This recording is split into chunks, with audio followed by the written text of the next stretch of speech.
کٹائی، سلائی اور نقص دور کرنے کی کوشش۔ 3 دن بعد امی نے ابا سے فرمائش کی کہ انہیں کپڑا چاہیے۔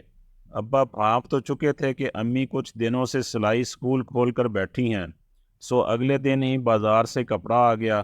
اب فائنل امتحان تھا کپڑے پر۔ امی نے کپڑا کاٹا، ہاتھ سے سیا، اور جب قمیض شلوار پہن کر خود کو دیکھا تو آئینے نے فوراً تھپکی دی، بنا کسی استاد کے۔ اچھے بھائی، بہت اچھے۔ حوصلہ بڑھ گیا۔ 1 2 اور سی کر دیکھتی ہوں۔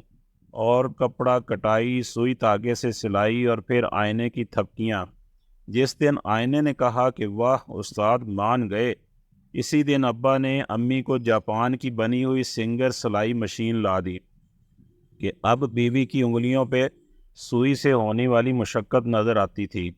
امی خوشی سے نہال، کس کے کپڑے سیئیں اب؟ بچے تو ہیں نہیں، خاندان قریب ہے نہیں، کام آئیں سہیلیاں اور محلے والے، جنہیں امی نے پکڑ پکڑ کر کہا کہ اب درزی سے سلوانے کی ضرورت نہیں، مشین بھی ہے اور فراغت بھی، بلا معاوضہ سیوں گی تم سب کے کپڑے۔ امی کی یہ فراخ دلانہ آفر محدود مدت کے لیے نہ رہی۔ زندگی میں بچے شامل ہوئے، بڑے بھی ہو گئے، مگر امی کا سلائی کا شوق اور دوسروں کو سی کر دینے کی خواہش ختم نہ ہوئی۔ سلوانے والوں کو اور کیا چاہیے تھا بھلا؟ کپڑے تو سلائی ہوتے ہی، سپہر میں گپ شپ کے ساتھ چائے اور پکوڑے بھی ملتے، جو امی کی بیٹیاں ان لوگوں کے لیے بناتی، جو کپڑوں کی ایک گٹھڑی باندھ کر امی کو دینے آتے۔ گرما کی طویل دوپہریں، ٹائلز والے برآمدے، اماں مشین رکھ لیتی اور اس وقت تک کپڑے سیتی رہتی جب تک شام کا اندھیرا دستک نہ دینے لگے۔ ابا مغرب کی نماز کے لیے مصلی برآمدے میں ہی بچھا لیتے، انہیں امی کی اس ایکٹیویٹی پر کبھی کوئی اعتراض نہ ہوا۔ سپہر میں اماں کی سہیلیاں، دور پار کے رشتہ دار آنے لگتے۔ خالہ جی، میرا سوٹ سل گیا جو پرسوں دیا تھا؟ آنٹی، میری میکسی اور فلپر؟ آپا جی، میں نے آج 2 سوٹ اور خرید لیے، سی دو گے نا جلدی؟ ہاں ہاں، کیوں نہیں۔ دوپہر کے بعد فارغ ہوتی ہوں، مشین پہ بیٹھ جاتی ہوں۔ امی اتنی پھرتی سے کپڑے سیتی کہ سب حیران رہ جاتے۔ شلوار کے پائنچے پہ ایسی سیدھی سلائی کہ ہم جو پاس بیٹھے دیکھ رہے ہوتے پوچھ بیٹھتے، امی آپ اتنی تیزی سے مشین چلاتی ہیں، سلائی ٹیڑھی کیوں نہیں ہوتی؟ وہ ہنس کر کہتی، اب اگر 20-30 برس کے بعد بھی سلائی ٹیڑھی ہو تو کیا فائدہ اس ہنر کا؟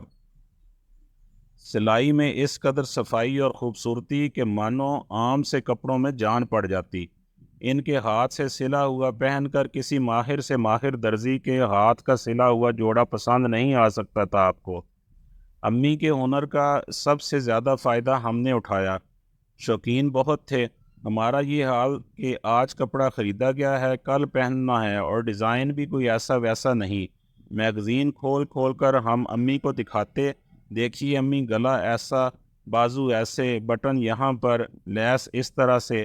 امی غور سے دیکھتی، کچھ حساب کتاب لگاتی، کینچی پکڑتی اور لیجیے کٹائی سلائی شروع۔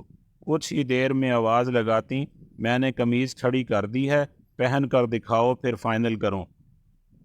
ہم نے تمام عمر ایسے ایسے ڈیزائن کے کپڑے پہنے کہ میڈیکل کالج میں لڑکیوں کو پوچھنا پڑتا کس درزی سے سلواتی ہو تم۔ اس قدر خوبصورتی سے سلا ہوا، نفاست کا شاہکار اور ڈیزائن بوتیک جیسا۔ ہماری عادات ایسی بگڑی کہ ہمیں بہت کم کسی درزی کی سلائی پسند آتی۔ ذرا سا نقص ہوتا فوراً پھانپ جاتے، تیرا بڑا بنایا تم نے، کندھے کی موری کی گولائی ٹھیک نہیں، گلے کی پائپنگ کھینچ کر لگی ہے، کل پہننا ہے سوٹ، سو آج سی دو۔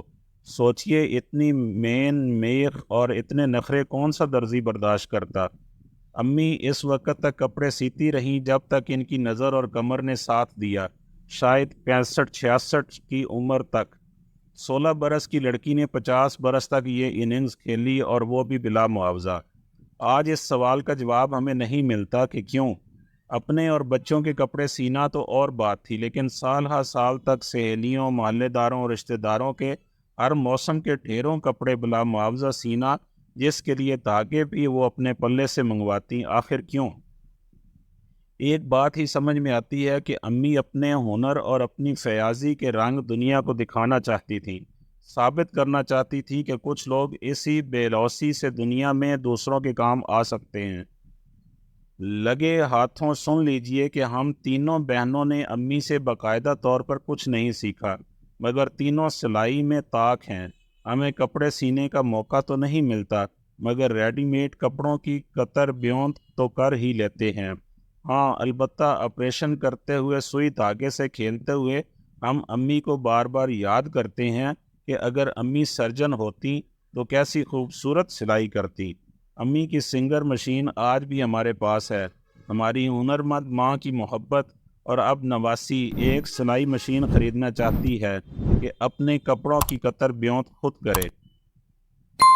اواگون پہ ہمیں یقین تو نہیں، مگر